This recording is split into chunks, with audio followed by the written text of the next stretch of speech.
आशुतोष जी, क्या ये full fledged reform है? क्योंकि जिस भाषण का जिक्र अखिलेश जी कर रहे थे वो मैंने यहाँ निकाल लिया है। प्रधानमंत्री ने खुलकर कहा, साफ स्पष्ट शब्दों में कहा कि रेलवे का हम प्राइवेटाइजेशन नहीं कर रहे हैं। क्या ये फुल फ्लेजेड वो रिफॉर्म है जिसकी जरूरत है अगर भारतीय रेलवे की आपको पूरी तरह से काया पलटनी है तो? क्योंकि पीएम ने सीधा कहा प्राइवेटाइजेशन नहीं कर रहे, उन्हें भी एहसास है कि कितना बड़ा ये रिफॉर्म होगा और कितना इसका विरोध होगा। एक छोटे से कदम से प्राइवेट कंपनियों को एंट्री दी जा रही है। देखिए अंजना, इसमें एक बड़ा आयरॉनिकल मामला है ये। हाँ। आयरॉनिकल इसलिए है क्योंकि नरेंद्र मोदी की सरकार को आज 303 बीजेपी के सांसदों का समर्थन है। इसका मतलब यह कि देश ओवरवेलमिंगली उनको सपोर्ट कर रहा है और चाहता है कि ओवरवेलमिंगली वो रिफॉर्म करें। लेकिन अभी मैं संबित पात्रा जी की बात को सुन रहा था, वो इस बात में बड़े डिफेंसिव है कि प्राइवेटाइजेशन नहीं हो रहा। मेरा कहना यह है कि प्राइवेटाइजेशन 100% होना चाहिए ट्रेन का। और मैं इसी के साथ साथ मैं आपको एक बात बता दूं, इस देश के अंदर एक अजीब तरीके की हिपोक्रेसी है। हिपोक्रेसी इस बात को लेकर यह कि जब आप सत्ता के अंदर होते हैं तब आप कुछ फैसले करना चाहते हैं और विपक्ष में रहकर आप उस फैसले का विरोध करते हैं। जब 1991 के अंदर जब पहली बार इस देश के अंदर इकोनॉमिक रिफॉर्म शुरू किया तो जो डी इंडस्ट्रियलाइजेशन का जो डीरेगुलेशन था उसको पीवी नरसिम्हा राव ने चुपके से किया, क्योंकि उनको लग रहा था कि इतना बड़ा कदम है, अगर पब्लिकली कर दिया तो सारा का सारा रिफॉर्म का प्रोसेस रुक जाएगा। उस वक्त बीजेपी विपक्ष के अंदर थी।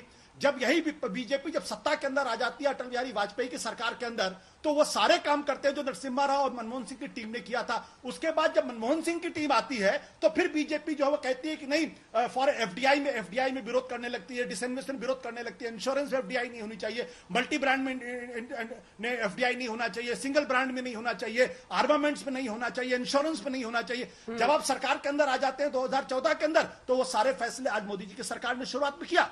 मेरा कहना यह है कि इस देश का नुकसान इसलिए है क्योंकि आज भी देश जो समाजवादी कम्युनिस्टवादी जो मानसिकता है आर्थिक मसले पर, उससे निकल कर सामने नहीं आ पा रही है। मेरा कहना यह कि संबित पात्रा को चौड़े के साथ कहना चाहिए, हम रेलवे का प्राइवेटाइजेशन करेंगे क्योंकि रेलवे की हालत बर्बाद होने की स्थिति में है। उसके लिए अगर बेहतरी चाहिए तो एफिशिएंसी लेके आइए। इस देश के अंदर एफिशिएंसी आई, इस देश के अंदर 30 करोड़ लोग गरीबी से मिडिल क्लास में आए। वो इसलिए आए क्योंकि 1991 के अंदर रिफॉर्म शुरू हुआ था, इकोनॉमिक रिफॉर्म, और उस प्रक्रिया को ना तो यूनाइटेड फ्रंट की सीपीएम वाली सरकार रोक पाई और ना ही अटल बिहारी वाजपेयी रोक पाए और ना मनमोहन सिंह रोक पाए।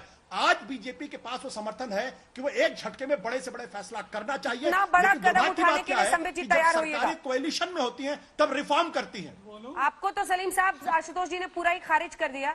संबित जी, आपको चुनौती दे रहे हैं। मोदी जी बोले ना, एक साल में 27 करोड़ से 80 करोड़ गरीब हो गए। मोदी जी का भाषण 80 करोड़ का गरीब परसों दिन। ये आशुतोष, पहले 27 करोड़ थे एक साल। सलीम जी शांत हो जाए तब मैं बोलूंगा। हाँ। देखिए सलीम जी शांत। देखिए मैं बार बार कह रहा हूं, हर फील्ड को रिफॉर्म करना ये मोदी जी ने करके दिखाया है।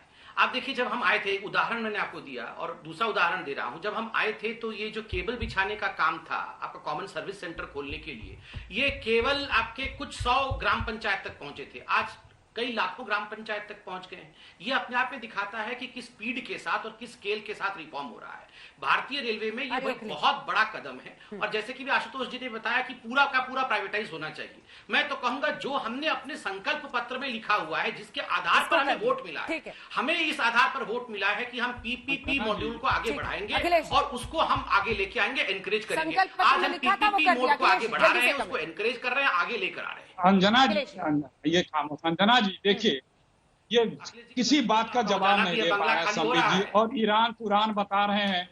मैं आपको इसी तरह से जब इन्होंने नोटबंदी की थी तो क्या कहा था, ट्रेन के बारे में बताया, फिर आपने बोला डिजिटलाइजेशन पे आप लोगों ने, आप ही ने, अंजना जी ने 100 बहस की होगी, संबित पात्रा ने की होगी कि अब डिजिटलाइजेशन हो जाएगा, नोटबंदी हो गई और 3 लाभ गिनाए थे आप लोगों ने। डिजिटलाइजेशन, आतंकवाद पे कमर टूट गई, नक्सलवाद की कमर टूट गई। 17 लाख करेंसी प्रिंटेड थे, आज 22.5 लाख प्रिंटेड करेंसी है। डिजिटलाइजेशन तो फिर खत्म कहानी। तो है, तारीखें बता रहे थे, मोदी जी बता रहे थे। देख रहे हैं रोज क्या हो रहा है, खामोशी से सुनिए, सुन नहीं सकते,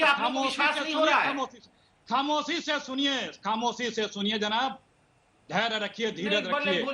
क्या किया इनके मित्रों ने, क्या किया? 9 लाख करोड़ रुपए इनके मित्रों का माफ हुआ। 9 लाख करोड़ रुपए बैंक का है, इनके मित्रों का राइट ऑफ हुआ। नमस्कार, मैं हूं अंजना ओम कश्यप। हमें उम्मीद है ये वीडियो आपको पसंद आया होगा।